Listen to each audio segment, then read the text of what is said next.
अब हम विकर्ण संबंध के बारे में जानेंगे। विकर्ण संबंध क्या होता है? विकर्ण संबंध का अर्थ है कि जो द्वितीय आवर्त के सदस्य होते हैं वे अपने अगले ही समूह तृतीय आवर्त के सदस्य से गुणों में समानता रखते हैं। इसे हम कहते हैं डायगोनल रिलेशनशिप या फिर विकर्ण संबंध। तो इनकी जो गुणों में समानता होती है वो इनके लगभग समान आकार के कारण होता है, लगभग समान आयनन ऊर्जा के कारण होता है या लगभग समान ऋण विद्युतता के कारण होता है। तो इस परिवार में जो पहला सदस्य है वो है बोरॉन, या हम इसे ऐसा कह सकते हैं कि इस परिवार में दूसरे आवर्त का जो सदस्य है वो है बोरॉन। तो ये अपने ही अगले समूह अर्थात 14वें समूह का तृतीय आवर्त का सदस्य होगा सिलिकॉन, तो उसके साथ ये गुणों में समानता रखता है। तो बोरॉन और सिलिकॉन के मध्य विकर्ण संबंध देखने को मिलता है। तो अब हम ये जानेंगे कि कौन कौन से गुण इनके समान होते हैं।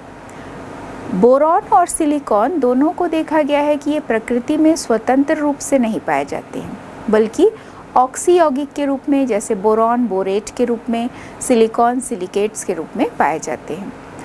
दोनों ही अधातु होते हैं, नॉन मेटल्स होते हैं, और दोनों ही अपरूपता भी दर्शाते हैं। अपरूपता जहाँ पर रासायनिक गुण समान होगा और भौतिक दृष्टि से वो अलग अलग होते हैं। बोरॉन एवं सिलिकॉन दोनों का जो गलनांक है वो बहुत अधिक होता है। साथ ही ये दोनों विद्युत के कुचालक होते हैं। बोरॉन एवं सिलिकॉन दोनों के जो ऑक्साइड हैं, जब मैग्नीशियम के द्वारा इसे अपचयन कराया जाता है तो ये उसके निम्नतर ऑक्साइड में परिवर्तित होते हैं। तो यहाँ पर जैसे B2O3 plus 3Mg is equal to 3MgO बनता है प्लस 2B, और silicon dioxide SiO2 plus 2Mg is equal to Si plus 2MgO बनता है। बोरॉन एवं सिलिकॉन जब क्षार से क्रिया करते हैं तो वो भी यहाँ पर दोनों की क्रिया जो है वो लगभग एक जैसी ही होती है। बोरॉन का जो ऑक्साइड है B2O3, इसकी क्रिया जब NaOH से कराई जाती है तो B2O3 plus 6NaOH is equal to 2Na3BO3 borate बना, सोडियम बोरेट प्लस 3H2O। इसी प्रकार सिलिका SiO2 की क्रिया जब NaOH से कराते हैं तो SiO2 plus 2NaOH is equal to sodium silicate Na2SiO3 plus H2O बनता है। इनके जो हाइड्राइड्स होते हैं बोरॉन और सिलिकॉन के, इन दोनों की जो प्रकृति है वो सहसंयोजी होती है। ये जब नाइट्रोजन से क्रिया करते हैं तो नाइट्राइड बनाते हैं। दोनों में समान तरह से हो सकता है ये रिएक्शन। तो जब बोरॉन की क्रिया नाइट्रोजन से होती है तो boron nitride 2B plus N2 is equal to 2Bn। इसी तरह से Si plus 2N2 is equal to SiN4। तो यहाँ सिलिकॉन और बोरॉन दोनों के नाइट्राइड बनते हैं। कार्बन के साथ बहुत अधिक तापमान पर जब ये रिएक्ट होते हैं दोनों ही, तो कार्बाइड बना सकते हैं। तो जो सिलिकॉन है जब कार्बन से रिएक्ट होते हैं तो SiC बनाते हैं, सिलिकॉन कार्बाइड, और जो बोरॉन है जब वो कार्बन से रिएक्ट होता है तो B4C बोरॉन कार्बाइड बनाते हैं। 13वें परिवार में हम कुछ ऐसे तत्वों के बारे में जानेंगे जो मुख्य यौगिक बनाते हैं, कई सारे यौगिक बनाते हैं जिनका हमारे दैनिक जीवन में बहुत अधिक उपयोग होता है। तो इन सभी यौगिकों के केमिस्ट्री के बारे में हम जानेंगे, इनके बनाने की विधि, इनके गुण और इनके हमारे दैनिक जीवन में क्या क्या उपयोग है। तो इसी क्रम में हम सबसे पहले पढ़ेंगे बोरेक्स। जो बोरेक्स है इसका जो फॉर्मूला है Na2B4O7.10H2O। यह एक हाइड्रेटेड अणु होता है। बोरेक्स को सुहागा भी कहा जाता है। इसका जो रासायनिक नाम है वो है सोडियम टेट्राबोरेट डेकाहाइड्रेट। चूँकि इसमें 10 जल के अणु जुड़े हुए हैं तो इसलिए इसका नाम होगा डेकाहाइड्रेट। प्रकृति में जो बोरेक्स पाया जाता है उसे टिंकल के नाम से जाना जाता है। ये जो बोरेक्स है ये सूखी झीलों में पाया जाता है, और जब इसे जल के साथ गर्म किया जाता है, गर्म करके छाना जाता है, तो इसमें उपस्थित जो इनसॉल्युबल इम्प्यूरिटीज़ रहती हैं जैसे कि रेत है, मिट्टी है, ये सारी चीज़ें अलग हो जाती हैं, और जो निस्यन फिल्ट्रेट बचता है उसको जब हम सांद्रित कर देते हैं, जब और ज़्यादा उसको गर्म कर दिया जाता है तो बोरेक्स प्राप्त हो जाता है और बोरेक्स के क्रिस्टल यहाँ पे साफ दिखाई देने लगते हैं। इसको बनाने के लिए कोलेमेनाइट का भी प्रयोग किया जाता है। कोलेमेनाइट की क्रिया जब सोडियम कार्बोनेट से कराई जाती है तो बोरेक्स के क्रिस्टल प्राप्त होते हैं। उसे छान कर अलग कर लिया जाता है। जो छना हुआ द्रव होता है उसमें फिर से कार्बन डाइऑक्साइड प्रवाहित करते हैं और जब कार्बन डाइऑक्साइड प्रवाहित करते हैं तो फिर से हमें बोरेक्स प्राप्त हो जाता है। कोलेमेनाइट का जो सूत्र है वो है Ca2B6O11 is equal to sodium carbonate 2Na2CO3 is equal to 2CaCO3 calcium carbonate बना है और Na2B4O7 बना। Na2B4O7 बना, यहाँ पर ये बोरेक्स तो प्राप्त हुआ, साथ में 2NaBO2 भी प्राप्त होता है। तो यहाँ पर जो सोडियम बोरेट प्राप्त हुआ, तो अब हम जैसे कह रहे हैं कि इसका जो निस्यंद है उसमें पुनः CO2 प्रवाहित किया जाता है। सोडियम बोरेट जो है उस पर जब CO2 प्रवाहित करेंगे तो 4NaBO2 plus CO2 is equal to Na2B4O7 plus Na2CO3 बनता है। तो Na2B4O7 बोरेक्स का जो क्रिस्टल है यहाँ फिर से हमें मिल जाता है। बोरेक्स सफ़ेद होता है और क्रिस्टली रूप में पाया जाता है और जो ठंडे जल होते हैं उसमें आसानी से नहीं घुलते हैं, बहुत कम घुलते हैं, लेकिन गर्म जल में ये बहुत अच्छे से घुल जाते हैं। और जब ये जल में घुलते हैं तो क्षारीय विलयन बनाते हैं क्योंकि हाइड्रोक्साइड आयन बनाते हैं।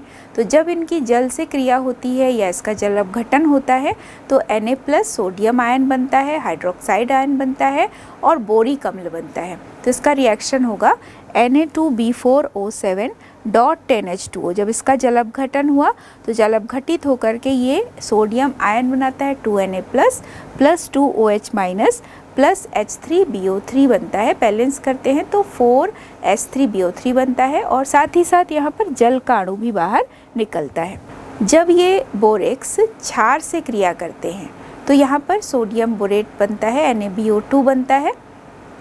क्षार के साथ जब इसकी क्रिया हम देखेंगे तो Na2B4O7 .10H2O, तो ये बोरेक्स हो गया और इसकी क्रिया जब NaOH से करा रहे हैं तो 2NaOH is equal to 4NaBO2 बनता है और 11 जल के अणु भी बाहर निकलते हैं। और जब बोरेक्स की क्रिया अम्ल से कराते हैं, H2SO4 से कराते हैं, तो यहाँ पर सोडियम सल्फेट बनता है, बोरिक अम्ल बनता है और जल बनता है। तो इसका रिएक्शन होगा Na2B4O7 .10H2O प्लस इसकी क्रिया जब H2SO4 से कराते हैं तो Na2SO4 सोडियम सल्फेट बना, H3BO3 और यहाँ भी बनता है 5 जल का अणु। तो इस तरह से हम दोनों तरह से इसकी रिएक्शन को देख रहे हैं कि ये अम्ल और क्षार से कैसे बोरेक्स रिएक्ट होता है। इसका सबसे मुख्य जो गुण है, जब इसको गर्म किया जाता है ऊष्मा के प्रभाव में इसके जो जल के अणु हैं वो बाहर निकल जाते हैं। तो जब जल का अणु बाहर निकलता है तो ये फूल जाते हैं। तो जल के अणु के बाहर निकलने से ये Na2B4O7 में कन्वर्ट होते हैं। फिर जब इसे फिर गर्म किया जाता है और ज़्यादा शुष्क किया जाता है तो ये NaBO2 बनाते हैं और B2O3 बना लेते हैं। तो गर्म जब इसको किया जाता है तो ये एक पारदर्शी द्रव में परिवर्तित हो जाता है जो कि कांच के समान दिखाई देता है। कांच के समान एक ठोस रूप में परिवर्तित हो जाता है जो मणिक या मन का मोती जैसा रूप ले लेता है। और इसी गुण का प्रयोग करके हम विभिन्न जो धातुएं होती है उनका रंग परीक्षण किया जा सकता है प्रयोगशाला में। तो इसे बोरेक्स मन का परीक्षण भी कहा जाता है। बोरेक्स की जो संरचना होती है उसमें हम देखते हैं कि ये टेट्रा न्यूक्लियर यूनिट के रूप में होते हैं और उसी से ये बने होते हैं। तो B4O5 OH4 और ब्रैकेट क्लोज करके 2-। तो इस तरह से यहाँ पर बोरेक्स की संरचना में आप देखिए दो जो OH है वो 2 बोरॉन से जुड़ा हुआ है और बीच में यहाँ पर 2 OH और भी जुड़ा हुआ है। किसके साथ? ये बोरॉन के साथ जुड़ा हुआ है। तो यहाँ पर 4 बोरॉन दिखाई दे रहा है और चारों बोरॉन के साथ OH जुड़ा हुआ है और प्रत्येक बोरॉन के बीच में एक एक ऑक्सीजन एटम है। और दोनों ऑक्सीजन एटम को जोड़ते हुए भी एक ऑक्सीजन एटम और प्रेजेंट है। तो दोनों ही बोरॉन के ऊपर, जो कि टर्मिनल बोरॉन है, वहाँ पर हम देखते हैं कि नेगेटिव चार्ज है दोनों बोरॉन पे। तो इसीलिए इस पूरे लवण के रूप में जो ये है, तो यहाँ 2- चार्ज बाहर दिखाई दे रहा है। और यदि हम इसके सूत्र को और जल के अणु के साथ लिखेंगे तो ये इस तरह से लिखा जाएगा, Na2 ब्रैकेट के अंदर Na2, फिर ब्रैकेट के अंदर B4O5 और ब्रैकेट, छोटे ब्रैकेट में OH होल 4 करेंगे, बड़े ब्रैकेट को क्लोज करेंगे, डॉट 8H2O। तो यहाँ भी जल का अणु जुड़ा हुआ है। तो वास्तव में जो बोरेक्स की संरचना है वो इस तरह से होगी और इसका सूत्र, सही सूत्र जो लिखा जाएगा वो ऐसा होगा। लेकिन जो उसकी यूनिट्स होते हैं वो टेट्रा न्यूक्लियर जो यूनिट है उसकी संरचना इसी प्रकार से होती है।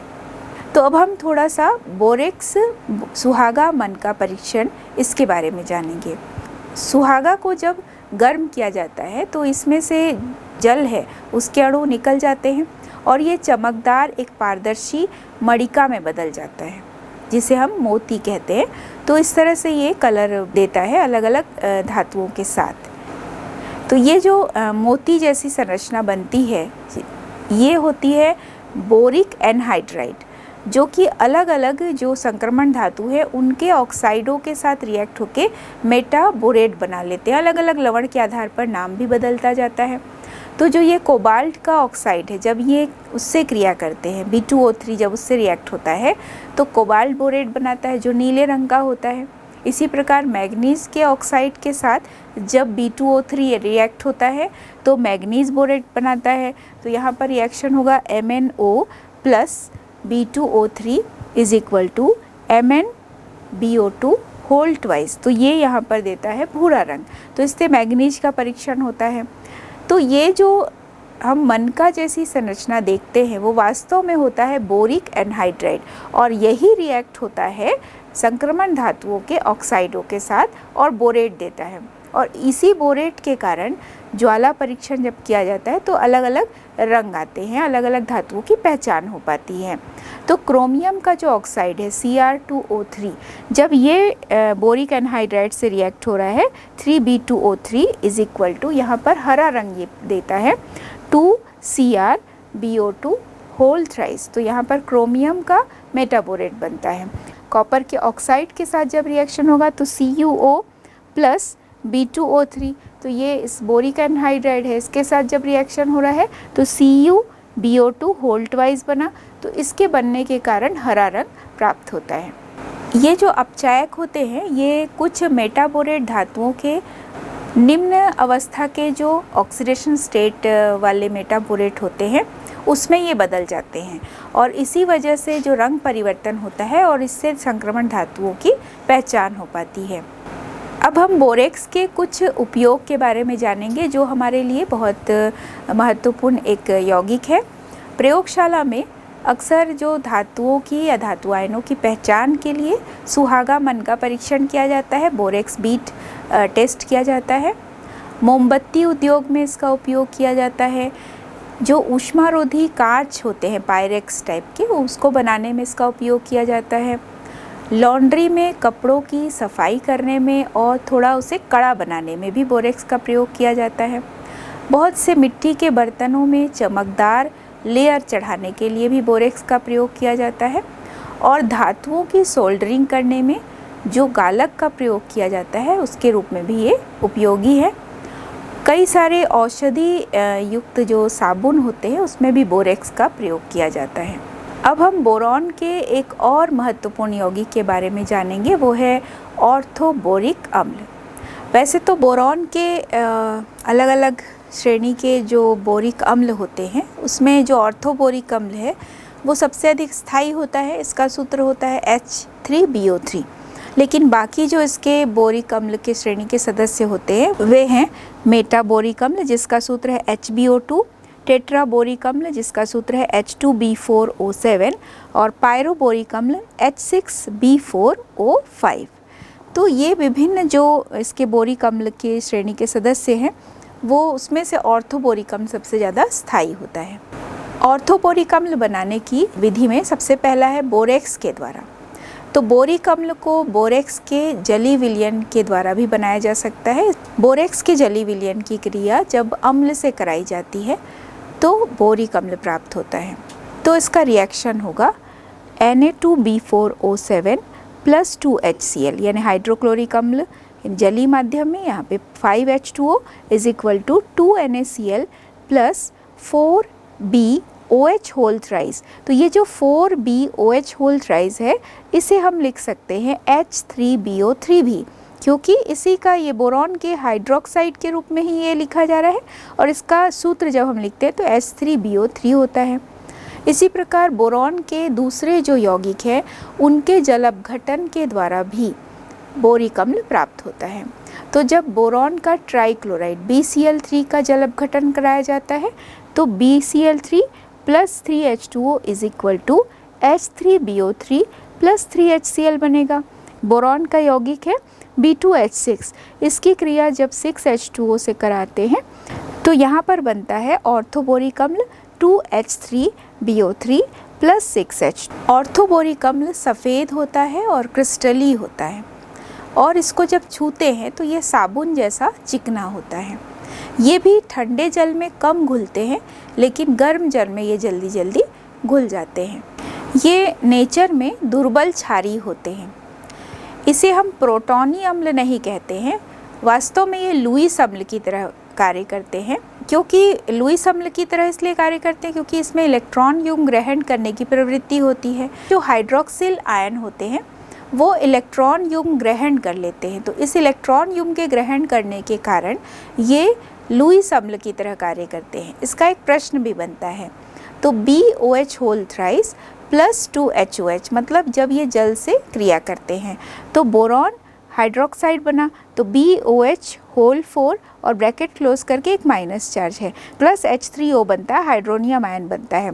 ऊष्मा का प्रभाव, जब बोरिक अम्ल पर ऊष्मा दी जाती है तो ये अलग अलग प्रकार के श्रेणी के जो बोरिक अम्ल हैं वो भी बनाते हैं, चाहे वो पायरोबोरिक अम्ल हो, मेटाबोरिक अम्ल हो, ऑर्थोबोरिक अम्ल तो अब घटित होता ही है, तो अलग अलग तरह से ये दूसरे बोरिक अम्ल को भी बनाते हैं। सबसे पहले हम देखेंगे कि ऑर्थोबोरिक अम्ल को जब 100 डिग्री सेंटीग्रेड पर गर्म किया जाता है तो कैसे यहाँ पर मेटाबोरिक अम्ल बना। तो यहाँ पर 4H3BO3 = 4HBO2 + 4H2O, तो यहाँ 100 डिग्री सेंटीग्रेड पर बना मेटाबोरिक अम्ल। इसी प्रकार मेटाबोरिक अम्ल को जब 140 डिग्री सेंटीग्रेड पे गर्म करते हैं तो यहाँ पर बन जाता है 4HBO2 = H2B4O7 + H2O। इसी प्रकार H2B4O7 जब फिर अपघटित होता है तो B2O3 बना + H2O बना, तो ये एनहाइड्राइड कहलाएगा। तो ये विभिन्न प्रकार से ऊष्मा के प्रभाव में अलग अलग तरह के जो बोरिक अम्ल की श्रेणी है वो बनते हैं और बोरिक अम्ल का जो एनहाइड्राइड है B2O3 वो भी बनता है। अब हम इसकी जो संरचना है, जो इसमें बोरेट आयन होता है वो किस तरह से जुड़ता है उसके बारे में जानेंगे, उसके संकरण के बारे में जानेंगे। तो चूँकि इसमें बोरॉन केंद्रीय परमाणु है और बोरॉन के बाह्यतम कोश का जो इलेक्ट्रॉनिक विन्यास होता है 2s2 2p1 होता है और 2s से एक इलेक्ट्रॉन उत्तेजित होकर चले जाते हैं 2p में, तो इस तरह से 3 अयुग्मित इलेक्ट्रॉन दिखाई देते हैं। और यहाँ पर जो संकरण होता है वो होता है sp2 संकरण। इस sp2 संकरण में जो संकरित कक्षक बनते हैं उनकी संख्या होती है 3।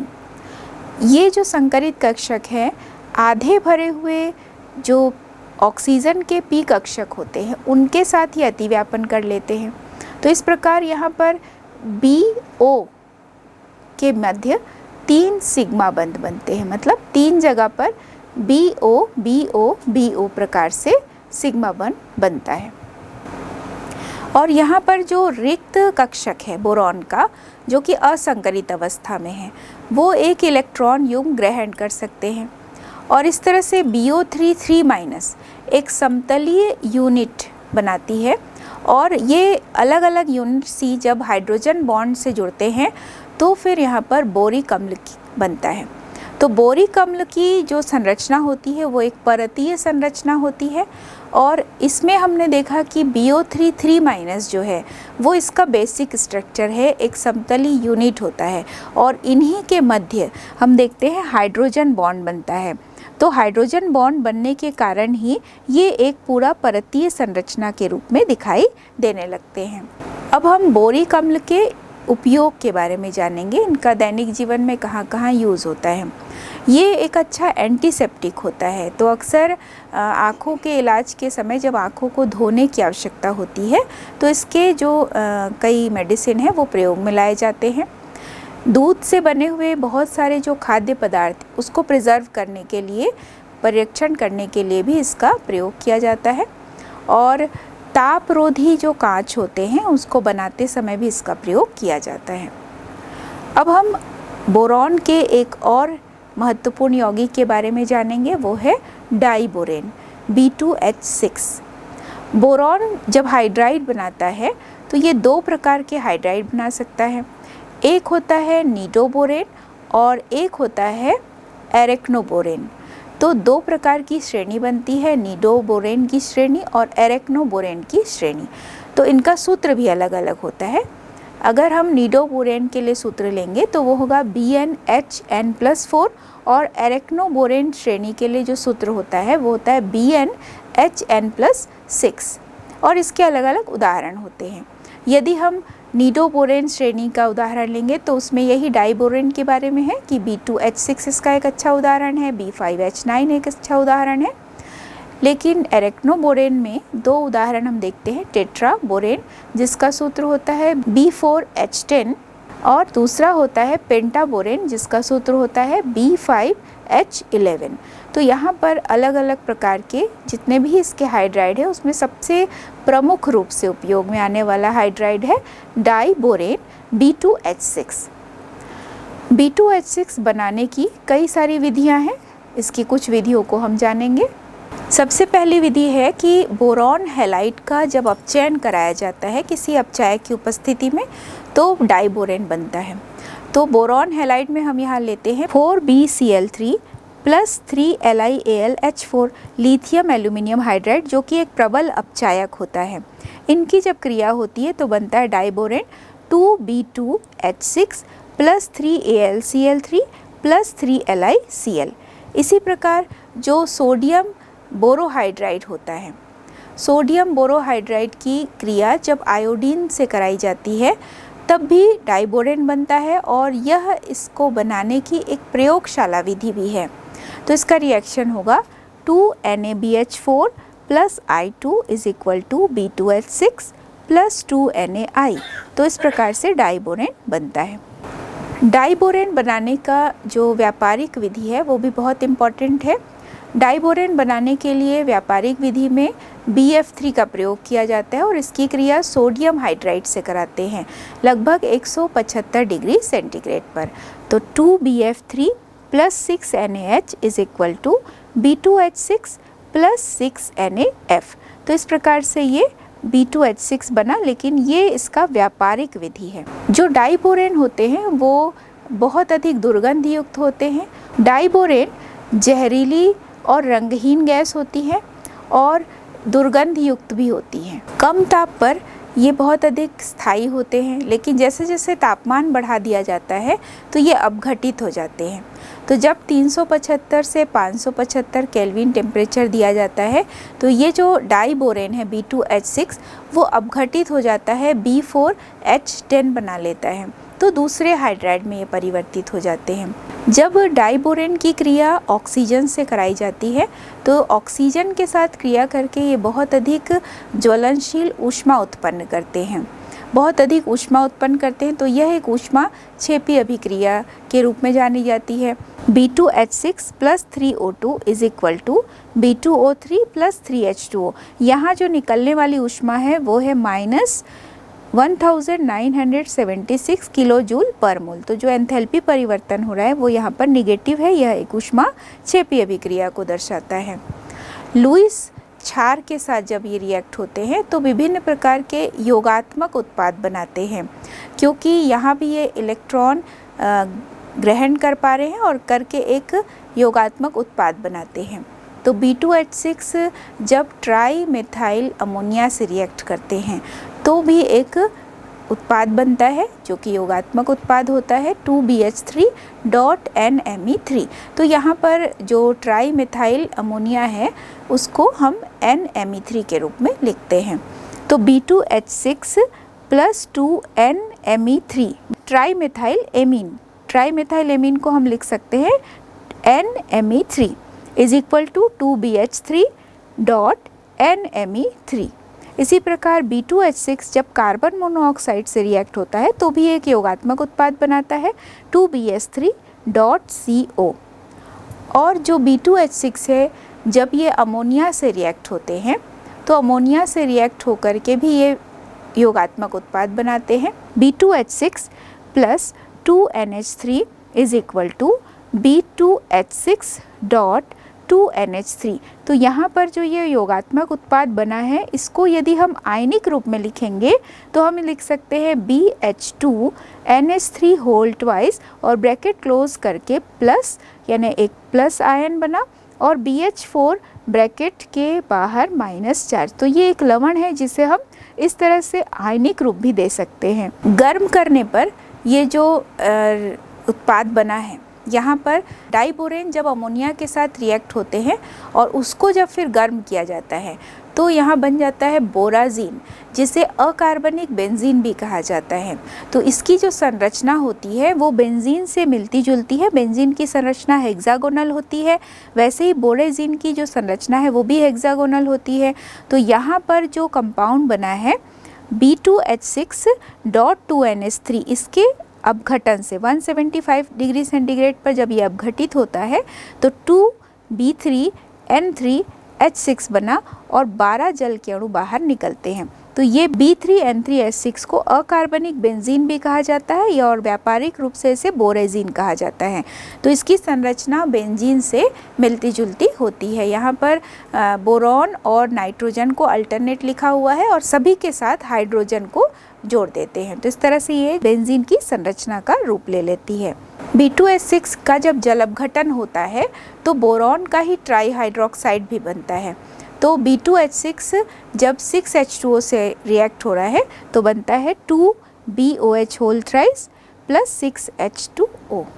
अब हम डाइबोरेन की संरचना को पढ़ेंगे। ये बहुत ही एक इम्पॉर्टेंट स्ट्रक्चर है। इसमें बनाना बॉन्ड बनता है। तो वो किस तरह से होता है? जो डाइबोरेन है B2H6, चूँकि यहाँ पर 2 बोरॉन हैं, 2 बोरॉन यहाँ पर केंद्रीय परमाणु की तरह कार्य करते हैं। तो बोरॉन का जो परमाणु क्रमांक है वो है 5। बाह्यतम कोश का करेंगे इलेक्ट्रॉनिक विन्यास तो 2s2 2p1। तो जब डाइबोरेन बनता है उस दौरान यहाँ पर B के 2s से एक इलेक्ट्रॉन उत्तेजित होकर 2p में चला गया और जब 2p में जाता है तो यहाँ 3 अयुग्मित इलेक्ट्रॉन दिखाई देते हैं। जो B2H6 है यहाँ पर sp3 संकरण पाया जाता है बोरॉन में। तो जो दोनों बोरॉन हैं दोनों में sp3 संकरित कक्षक उपस्थित है। दोनों बोरॉन में 4 संकरित कक्षक बना हुआ है, जिसमें से 3 भरा हुआ है और 1 खाली है। अर्थात दोनों ही बोरॉन में 4 sp3 कक्षक में से 3 पूर्ण रूप से भरा हुआ है और 1 रिक्त है, जो कि संकरित अवस्था में है परंतु रिक्त है। तो यहाँ कैसे बॉन्ड बनेगा? तो यहाँ पर जो दोनों बोरॉन है उसमें उपस्थित जो 2 sp3 संकरित अवस्था वाले कक्षक है वो 2 हाइड्रोजन के साथ अतिव्यापित हो जाते हैं, अर्थात sp3s प्रकार से अतिव्यापन होता है। तो दोनों तरफ हम देखेंगे कि 4 BH बॉन्ड बन सकता है। बोरॉन का जो तीसरा अर्धपूरित कक्षक है वो दूसरे बोरॉन के खाली कक्षक के साथ और बीच में एक हाइड्रोजन के साथ अतिव्यापन करता है। तो यहाँ पर हम देखते हैं कि 3 केंद्र है लेकिन इलेक्ट्रॉन 2 ही है, क्योंकि यहाँ पर एक रिक्त कक्षक है और एक यहाँ पर अर्धपूरित कक्षक है जिसमें इलेक्ट्रॉन है और एक इलेक्ट्रॉन हाइड्रोजन में उपस्थित है। तो टोटल इलेक्ट्रॉनों की संख्या 2 है लेकिन केंद्र यहाँ पर 3 है। तो 3 सेंटर 2 इलेक्ट्रॉन बॉन्ड भी इसे कहा जाता है। तो यहाँ पर हम दोनों बोरॉन के पास 4 संकरित कक्षक है, 1, 2, 3 और ये 4। इसी तरह से दूसरे बोरॉन में भी 1, 2, 3 और ये 4। दोनों तरफ जो बोरॉन है वो जब हाइड्रोजन के साथ, हाइड्रोजन के 1s के साथ अतिव्यापित होते हैं तो इस तरह से सिग्मा बॉन्ड बनते हैं। तो 4 यहाँ पे बना BH बॉन्ड, इधर 1 BH बॉन्ड, 2 BH बॉन्ड, इधर 3 BH बॉन्ड और ये 4 BH बॉन्ड। और बीच में बचा है इस बोरॉन के पास 2 कक्षक sp3 का, जिसमें से एक भरा हुआ है और एक खाली है। दूसरे बोरॉन में भी एक भरा हुआ और एक खाली है। तो ये दोनों एक बोरॉन का भरा हुआ कक्षक, दूसरे बोरॉन का रिक्त कक्षक और बीच में है हाइड्रोजन। इसके बीच में एक अतिव्यापन दिखाई देता है।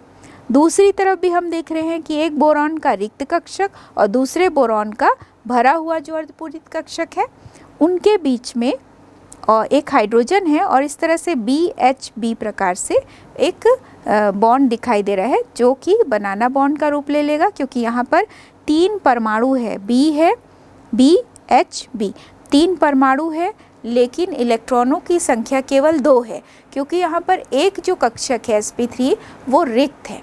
तो यहाँ पर 2 बनाना बॉन्ड बनता है, तो इस वजह से इसे बनाना बॉन्ड स्ट्रक्चर भी कहते हैं या केला बंध। 2 इलेक्ट्रॉन 3 सेंटर बॉन्ड इसे कहा जाता है। तो यहाँ जब डाइबोरेन की संरचना हम देखते हैं तो बॉन्ड लेंथ और बॉन्ड एंगल के आधार पर यदि हम देखेंगे तो जो बोरॉन के बीच में जो लंबाई है, यहाँ पर B और B के बीच, दोनों बोरॉन के बीच में जो लंबाई होगी वो है यहाँ पर 175 पिकोमीटर। इसी तरह से यहाँ पर B और HB के बीच में जो बॉन्ड एंगल है वो है 97 डिग्री। और यहाँ जो बीच में जो बनाना बॉन्ड बना है वहाँ पर H और B के बीच में जो बॉन्ड लेंथ है वो है 134 पिकोमीटर। और जो इस तरफ जो एंगुलर, जो यहाँ पे टर्मिनल हम देखते हैं, वहाँ पर जो बॉन्ड एंगल है वो 120 डिग्री। तो इस तरह से अलग अलग बॉन्ड एंगल और बॉन्ड लेंथ के आधार पर भी हम बनाना बॉन्ड को समझ सकते हैं। वास्तव में जो B2H6 है उसमें प्रत्येक जो बोरॉन है वो sp3 संकरित अवस्था में ही होती है। तो इसी वजह से यहाँ पर जो स्पेशल टाइप का जो हम संकरण देखते हैं और स्पेशल टाइप की बॉन्डिंग भी दिखाई देती है। बोरॉन हाइड्राइडोबोरेट की जो श्रृंखला होती है वो उसमें जो है BH4 आयनाइज फॉर्म में, तो BH4 ब्रैकेट क्लोज करके एक माइनस चार्ज है और यही इसका मुख्य घटक होता है। और जब इसकी क्रिया धातुओं से कराई जाती है तो ये प्रबल अपचायक बनाते हैं। तो डाइबोरेन जब लिथियम से या लिथियम के हाइड्राइड से या सोडियम के हाइड्राइड से रिएक्ट होते हैं तो प्रमुख अपचायक बनाते हैं, जिनका केमिस्ट्री में बहुत ज़्यादा यूज़ होता है। तो जब लिथियम एल्यूमिनियम हाइड्राइड बनता है या सोडियम बोरोहाइड्राइड बनता है, उसमें भी डाइबोरेन का बहुत अधिक योगदान होता है। तो 2LiH plus B2H6 is equal to बनता है यहाँ पर लिथियम एल्यूमिनियम हाइड्राइड LiAlH4, तो 2LiAlH4 बनता है। इसी प्रकार sodium hydride 2NaH plus B2H6 is equal to 2NaBH4 बनता है, सोडियम बोरोहाइड्राइड। तो बहुत सारे कार्बनिक संश्लेषण में इन दोनों अपचायकों का बहुत अधिक प्रयोग किया जाता है। अब हम डाइबोरेन के कुछ प्रमुख उपयोगों के बारे में जानेंगे। तो ये सुपरसोनिक जो रॉकेट्स होते हैं उसमें भी ईंधन के रूप में प्रयोग में लाया जाता है। जैसा हमने देखा कि ये कुछ प्रमुख अपचायकों के निर्माण में lithium aluminium hydride, sodium borohydride, इनके निर्माण में भी प्रयोग में लाए जाते हैं और ये बहुत अच्छे अपचायक के रूप में भी कार्य करते हैं। अब हम इस परिवार में जो बोरॉन है, एल्यूमिनियम है, उनके दैनिक जीवन में क्या क्या उपयोग है उसके बारे में जानेंगे। तो बोरॉन का एक जो समस्थानिक होता है B10, इसका प्रयोग हम देखते हैं नाभिकीय रिएक्टरों में होता है। नाभिकीय रिएक्टरों में चूँकि जो नाभिकीय रिएक्टर से निकलने वाली विकिरण होती है वो बहुत ज़्यादा खतरनाक होती हैं, तो उससे लोगों को बचाने के लिए जो रक्षात्मक कवच होता है वहाँ भी इसका प्रयोग किया जाता है। और चूँकि नाभिक जो रिएक्टर होता है उसमें नाभिकीय विखंडन की क्रिया होती है, लगातार न्यूट्रॉन्स निकलते रहते हैं, तो इन न्यूट्रॉन्स को कंट्रोल करने के लिए उसमें कुछ रॉड्स लगे होते हैं। उन रॉड्स में भी इस बोरॉन के समस्थानिक का प्रयोग किया जाता है B10 का। और एयरक्राफ्ट बनाने में भी बोरॉन का प्रयोग किया जाता है। बोरेक्स, बोरिक अम्ल, इन सब को बनाने में भी बोरॉन बहुत अधिक महत्व रखता है, क्योंकि ये बोरॉन के प्रमुख यौगिक होते हैं। और जो बोरेक्स है, बोरिक अम्ल है, इन सब का प्रयोग जो ऊष्मारोधी कांच होते हैं जैसे कि पायरेक्स कांच है, उनको बनाने में भी इसका प्रयोग किया जाता है। ग्लास वूल बनाने में, फाइबर ग्लास बनाने में, कई प्रकार के कांच के उत्पादन में इसका प्रयोग किया जाता है। बोरॉन का एक यौगिक है जो बोरिक अम्ल, उस बोरिक अम्ल का प्रयोग एंटीसेप्टिक के रूप में भी किया जाता है। एल्युमिनियम और इसके जो विभिन्न यौगिक हैं उनके बारे में जानेंगे। एल्युमिनियम में कई सारे धात्विक गुण होते हैं जो इसे बहुत स्पेशल बनाते हैं। इसकी जो तनन शक्ति होती है, यानी खींचने की, इसकी तार बनाने की शक्ति होती है। इसको हम अलग अलग रूप दे सकते हैं, जैसा कि हमने देखा था कि ये विभिन्न प्रकार के मिश्र धातु बनाने की क्षमता रखते हैं, क्योंकि इसमें कई सारे गुण होते हैं।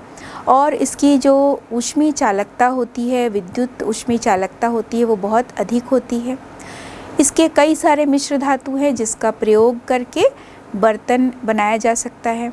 इसको पीट कर चादर बनाया जा सकता है, पन्नी का रूप दिया जा सकता है। और फोटोग्राफी की जो फिल्म होती है उसको लपेटने के लिए इस तरह की पन्नी का प्रयोग किया जाता है। अक्सर आप देखते हैं खाद्य पदार्थों की रैपिंग करने में भी इस एल्युमिनियम फॉयल का प्रयोग किया जाता है। बहुत सारे जो धातुएं हैं जैसे कि क्रोमियम, मैग्नीज, इन धातुओं को एक्सट्रैक्ट करने में, इनके निष्कर्षण में भी एल्युमिनियम का प्रयोग किया जाता है। एक विधि होती है थर्माइट वेल्डिंग। इसमें जो मशीनों के टूटे फूटे पुर्जे होते हैं उसको जोड़ते समय भी एल्युमिनियम का प्रयोग किया जाता है, तो इसे कहते हैं थर्माइट वेल्डिंग प्रोसेस। बहुत सारे मिश्र धातुओं के निर्माण में, जैसे जर्मन सिल्वर वगैरह बनाने में एल्युमिनियम का प्रयोग किया जाता है। एल्युमिनियम पाउडर के रूप में प्रयोग किया जाता है, पेंट बनाने में इसका प्रयोग किया जाता है। कई सारे जो सांचे के डिब्बे होते हैं या ट्यूब फिटिंग होती है उसमें भी एल्युमिनियम का और इसके जो विभिन्न यौगिक हैं इनका प्रयोग किया जाता है। साथ ही हमने देखा कि एल्युमिनियम के जो क्लोराइड्स होते हैं AlCl3, इसका प्रयोग फ्रीडल क्राफ्ट अभिक्रिया में होता है। और फ्रीडल क्राफ्ट की अभिक्रिया जो है वो दो प्रकार से होती है, एक होती है फ्रीडल क्राफ्ट एल्किलीकरण और एक होती है फ्रीडल क्राफ्ट एसिलीकरण। तो इन दोनों प्रक्रियाओं में जो विभिन्न प्रकार से टोल्यूइन या एसीटोफिनोन बनता है, ये भी बहुत मुख्य उत्पाद होते हैं और उसको बनाने के लिए उत्प्रेरक के रूप में AlCl3 का प्रयोग किया जाता है।